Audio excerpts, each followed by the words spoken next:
when you put them out, get them on is kind of interesting because they do stay on. There you go. How about that? Hey, Instagram, it's me, T from the Pattersons. Take the train to the bed. It's a pleasant, chill, cool morning here in southern India. Unbelievable. Right now during Blue Light Brigade. Hey, shout out to Blue Light Brigade. Hey, got stuff to speak on today like that. Oh, if it is Blue Light Brigade, that means this is going to be a grand rising report. Yes, it is. Okay. Hey, Lenny Taylor, 9465. Ain't seen you in a while, was. Been less than a week. You got here in the beginning. This is good. Well, actually, it's not going to be long. See, what I've been trying to do, Lenny, let me tell you what's going on. Okay, this whole thing started when I was doing my YouTube channel, right? It's for archival purposes only, so I make these long things. That was a long time ago. Then COVID hit, and I had to do, and I discovered Instagram, so I did these little Instagram posts. Then I got right now I'm speaking to you on a what do you call this? A 1+7, right? Okay, but I had a 1+6. So what I would do is I take the 1+6, and soon after I finish my morning walk, then I would come back and put on the 1+6 right away. I light some incense. I get some incense right now, which is my watermark for my video, right? And then I always set up for the Instagram, so it'd be like a thing I call making up the Instagram. Then I make then you see how I'll be talking today. Then I make the Instagram thing, which was always short, like under 10 minutes, under some 5 minutes, whatever. It's short, right? Because that's Instagram's supposed to be short. Then what happened? Oh, something happened and I couldn't. Oh, I was traveling so much and I couldn't. See, when I do the Instagram post, look, when I do the making of thing, the other with the 6, and I got to make adjustments on the not adjustments. I got to make certain administrative things on the YouTube post to make it like Creative Commons and all kinds of little things because I don't monetize. There's a bunch of things, So look, Lenny, the other thing. I mean, I can't tell you what to do. I can't tell you what to do. But I don't ask for shares. I don't ask for likes. I'm not looking for subscribers, whatever have you. A lot of times people want to follow me. I don't follow you back unless I know you. And Lenny, I don't know you. So I'm just going to say this is not my fault. But sometimes I get the spirit and I hit somebody, follow them back. I don't know what that means because I don't pay no attention, right? Okay, so that's where we stand now. So I'm making a transition because I'll be back. I'll be in places where I can get to the YouTube and do stuff. So and I've just bought another OnePlus 13R, right? Which is a good camera for some reason. I mean, I don't know, but 7 to 13 that's a lot of things, and they did a lot. But it doesn't matter. So I'm going to have. Plus, I'll be back with my OnePlus 6 when I get to Virginia. I come to New York for about 10 days, something like that. Then I go to Virginia. Then I get back to doing my making of. So I'm sort of transitioning now to getting back to making a shorter Instagram, make it really truly Instagram. But now having explained all that to you, this is going to be a longer Instagram than it should be. I'm always messing up with following, but let me stop talking. I got to talk to Blue Light Brigade, and I don't know if you Blue Light Brigade, but Blue Light Brigade, it's a group of peoples. We're a secret organization. We're so secret, we don't know each other. I'm just the titular head. And what happens with the titular head, nobody listens to the titular head anyway. They just the titular head. Think of the King of England or somebody. I shouldn't be. Anyway, it's a titular head. It means nothing, right? They give advice, but nobody has to take the advice unless you got an army behind you, and a lot of money, stealing people's jewels. Then perhaps the people they got to listen to you. Of course, you got money and army. I don't know how that works. Well, I do know how that works. Anyway, the point is, so I can understand. Now, for instance, here's what I'm suggesting, pointing out to our secret organization, the Blue Light Brigade. Look, right now, what's happening in Africa? Let me go back, Lenny. Let me go back one more thing. See, the thing is, we do have goals now. Right now, the immediate goal, the trajectory, the tempo, our goal we're going to reach is always look. The ultimate goal is ultimate liberation. But on that road, there's other things that happen. For instance, in September, there's going to be a conference on reparations sponsored by CARICOM, this Caribbean organization, and African Union, the African organization, right? And they're gonna have a conference about reparations, getting stolen stuff back. I hope they talk about the Catholic Church to say, yeah, they didn't want to start the whole slavery thing. As a corporation, well, we need, my thing for the Catholic Church is like, oh yeah, reparations. You know what it's going to take? Open up your archives. Hey, look, I got an answer for everything. That's not the point. Okay, let me go back. So because everybody's jockeying, they're doing stuff like right now, they got AIs where they'll take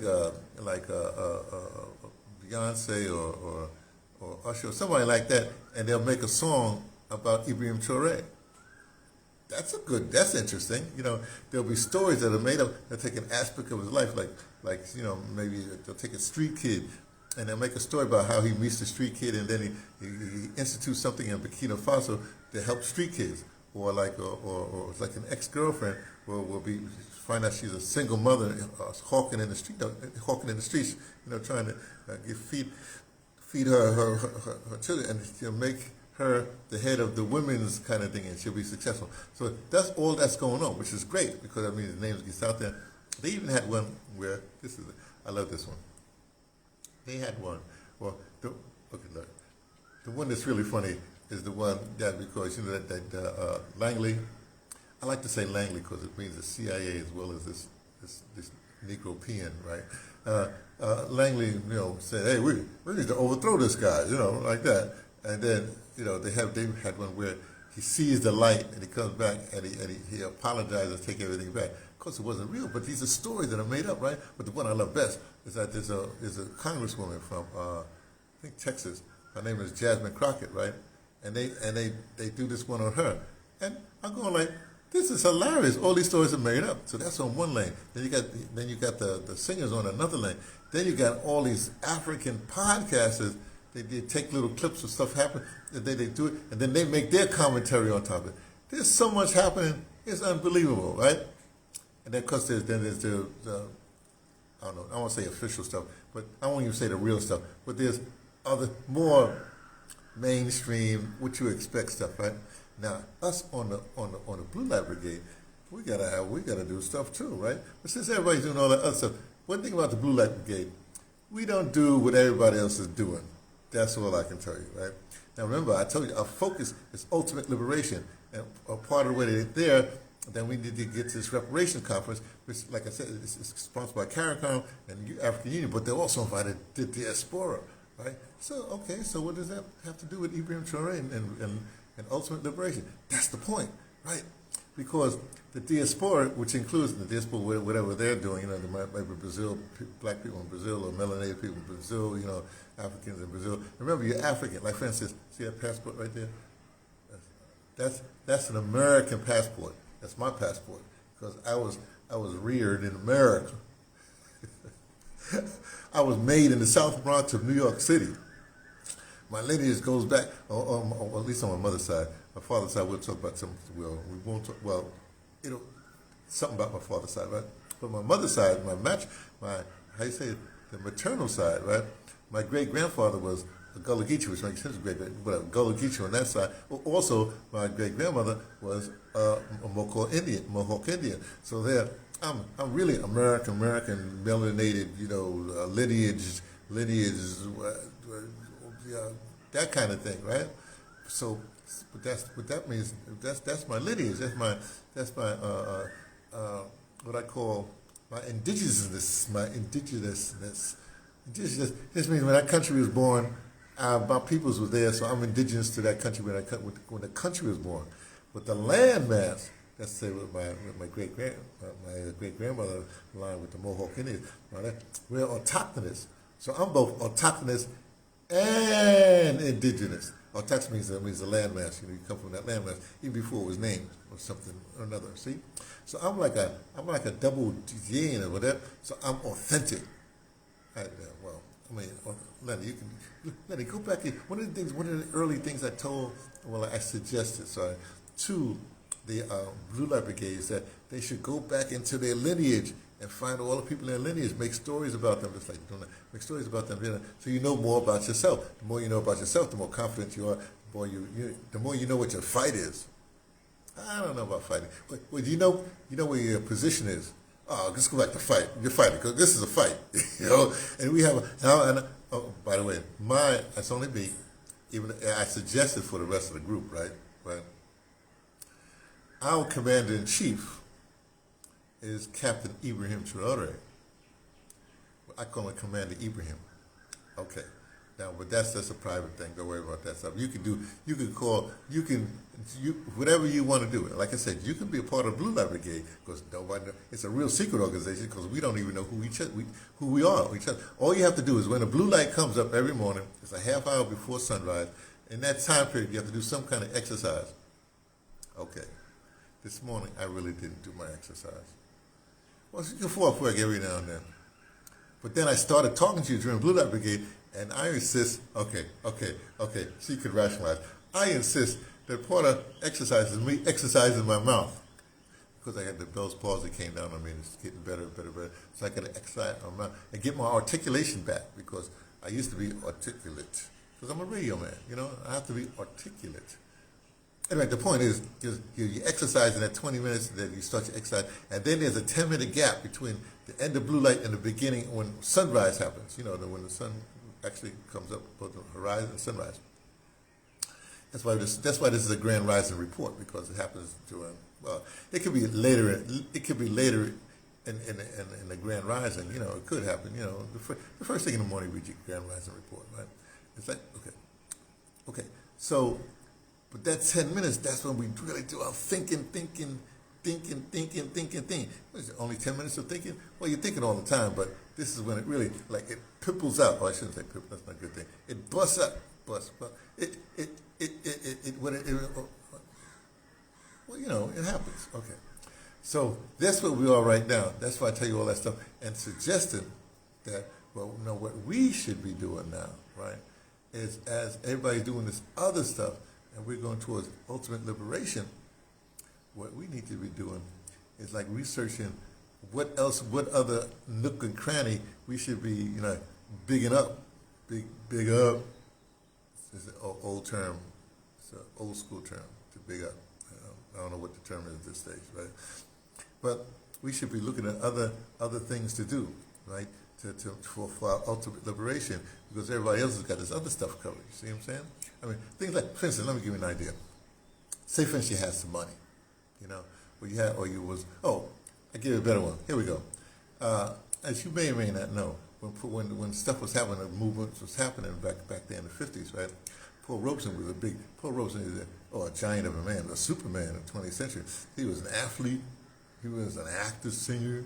He was a lawyer. The man did everything, and he was an activist, right? And I mean, a really big activist. He was playing football back then when your own team hated you. You know what I mean? He played for Rutgers. I'm an alumni of Rutgers. I'm just saying, Livingston College, Rutgers University. Anyway, actually, I lived on the same block that Paul Robeson was born on in Princeton, on Lee Avenue. Yeah. I worked at Princeton Hospital. I lived on Lee Avenue with this old couple. Anyway, in fact, then I owned a house in Somerville, New Jersey, where he went to high school. Back when they had they had the black people separated. They put them in one. They were separated from the high school. So, and then I went to Livingston College, part of Rutgers University. So you could say I'm walking in the footsteps of Paul Robeson. So I wouldn't say that he's too great a man. He had that thing, We Charge Genocide with William Patterson. They put that thing out for the UN, whatever have you, like that. I think people are trying to revise something like that. But that was about reparations. My point is, that means if I'm advocating for reparations, I'm still in the vein and standing on the shoulders, as we say, standing on the shoulders, of Paul Robeson. Oh, that makes me a big man because I'm standing on the shoulders of a big man. Let me not big myself up. Look, I'm not braggadocious. I'm not claiming anything. I'm just pointing out certain facts, right? And so that's, again, you have to research yourself and all around you, and then that gives you your power, right? Back to the point.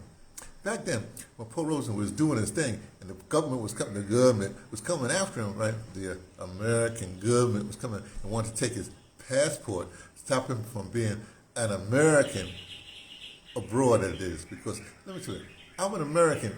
I have an American passport, but my mentality is African. That makes me an American African. You say, well, brother, I thought y'all was black and African American. They can keep do whatever that designation is. That's fine. It's great. I'm just saying, I have an American passport, which means I'm an American. When you go around the world, they don't be saying, any African Americans here? They say, hey, you're American, like that. So I'm an American with an African mentality, made in the South Bronx of New York City. Just saying, reading patch and practice. Okay, so now we have the thing with Paul Robeson. The people, some of the celebrities around say, hey, Paul, man, what should we do? Should we join the fight? He said, no, because they're coming after, this is too dangerous time. You keep on doing what you're doing. You sing, you dance, you make your money, you do your films, you make your money. Let me take the weight. That was a noble man. Paul Robeson, he's a bad man. Whoa. I say bad man like Muhammad Ali said. I'm a bad man. He was a bad man. That's black English too, American, African English. Anyway, so that's what he said, right? So here's what I'm thinking. So as things are happening, they're going to start putting, let me say, I got to say this one thing. When the 60s was happening, well, the 60s, 70s, when that was happening, Sly Stone, who came from the Bay Area, well, he came from, where was it? I went, not Fresno, what I'm talking about, the Vallejo, up there in Vallejo, California area, above San Francisco, right? And as you know, the Black Panthers Party for Self-Defense was nurtured there in that area, right? Well, they came to him and said, hey, man, you got to make a record about revolution, about our condition. Sly's doing his thing, I said, oh, man. They kept on pressing. So that's when they had that album, There's a Riot Going On. But the thing is, these political people, they ain't got the time. Well, the Panthers did have a band, but, they didn't really hit like Sly hit. That's not the point, right? So he makes that thing. So now I'm saying in this day and age, there's going to be a lot of celebrities going to say, well, what are you doing for African unity? What are you doing to protect Captain Ibrahim Traore of Burkina Faso, the land of the upright people, So what are you doing? You should be doing something. So you're going to start trying to pressure the athletes and the celebrity to do that, right? I say, no, this is how the Blue Light Brigade thinks, right? You say, no. If everybody's doing stuff and things are going on, that's great. What they should be doing is laying in the cut. There's a term from when I grew up, laying in the cut, right? This is ancient school talk. You got to lay in the cut, right? Keep on doing what you're doing, right? Maybe you might support a podcaster there by giving an anonymous donation. You might support there, but you're planning. Why? Because what you want to do is in fact, you do what they do, a little smoke and mirrors. You say, no, well, right now we're dealing with reparations. You're trying to get reparations on the agenda. So you're working for reparations. Remember, you get the reparations, that takes money away from the Americans that want to take that money and give it to bombs and other things. They claim they ain't got no money for reparations. Well, you get them tied up in your reparations. Now that gives Americans, American Africans, something else to do other than to keep on, that they can still support our Commander-in-Chief. I call him our Commander Ibrahim, Captain Torre. So you can support them, but at the same time, you're making sure that America sends some money to you. You see? And not only money, but, stuff, because reparations means more than money. You got to see, you see how, now do you, Lenny, follow me. Get it? Do you see how the Blue Light Brigade works? We think side over the thing. We don't do the obvious, because if you're going for ultimate liberation, you can't just go with everybody else. You're not a herd animal, or human beings are herd animals, like cows, like sheep, like whatever. But that's it. Blue Light Brigade folks, we ain't herd animals, okay? We thinkers. Remember that 10 minutes ago? We thinkers. Let's do something that's going to alter the situation. See? Like that. Situation that's talking. Ebonics, like that. Okay, so that's it. Let me let you go. I've been talking too long, but I had to explain this all to you, Lenny. Look, you got to know. So if you're part of Blue Light Brigade, it's a secret organization. Ain't nobody know. There's no registry. There's no, I am Blue Light Brigade. Well, maybe there might be when we get to Ethiopia. There might be. Who knows? But the point is, Nobody knows who you are, because if they know who you are, then they come after you. That's why they want to make Captain Ibrahim a focal point, and they make him. Even though remember, there's three. There's Mali, there's Niger, and there's land of the upright people, right? So they don't want to deal with it. They got to separate that out and make this one. Oh no, this is the thing. So they can try to nail them. You know what I mean? Nail them. The Chinese thing, nail it 6 up. They're trying to nail them, right? Ain't going to happen. Too many people know it's a different day. The old strategies do not work. That's why we have Blue Light Brigade. Because we are a different kind of street organization. We use a different kind of strategies because we do strategy and tactics. That's how good we are. Blue Light Brigade, we're into strategy and tactics. Just wanted to let you know. Okay, talk to you later. Bye.